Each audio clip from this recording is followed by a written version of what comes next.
প্রধানমন্ত্রী তারেক রহমান বলেছেন, অতীত নিয়ে পড়ে থাকলে এক চোখ অন্ধ আর অতীত ভুলে গেলে দু চোখে অন্ধ।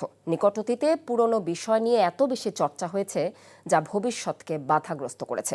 প্রধানমন্ত্রী জানিয়েছেন, মুক্তিযুদ্ধে শহীদ রাষ্ট্রপতি জিয়াউর রহমানের ভূমিকাকে অতীতে খাটো করা হয়েছে, অথচ মুক্তিযুদ্ধের ইতিহাসে শহীদ জিয়া এক অনিবার্য চরিত্র।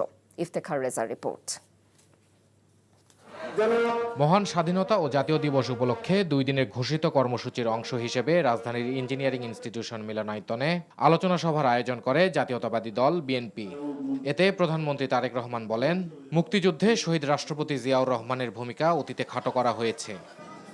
অতীতে যেভাবে শহীদ জিয়াউর রহমানকে, তার অবদানকে, তার কাজকে খাটো করার চেষ্টা করা হয়েছে, এর থেকেই প্রমাণিত হয়েছে শহীদ রাষ্ট্রপতি জিয়াউর রহমান অবশ্যই বাংলাদেশের মুক্তিযুদ্ধের একজন অনিবার্য চরিত্র।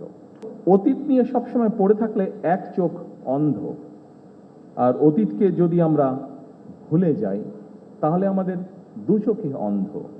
নিকট অতীতে আমরা দেখেছি যে অতীত নিয়ে এত বেশি চর্চা হয়েছে, যেটা আমাদের সামনে যে সমৃদ্ধ ভবিষ্যৎ আছে সেই ভবিষ্যৎকে বাধাগ্রস্ত করেছে।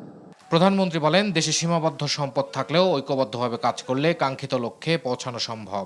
আমাদের আকাঙ্ক্ষা সীমাহীন হলেও সম্পদের সীমাবদ্ধতা আমাদের রয়েছে।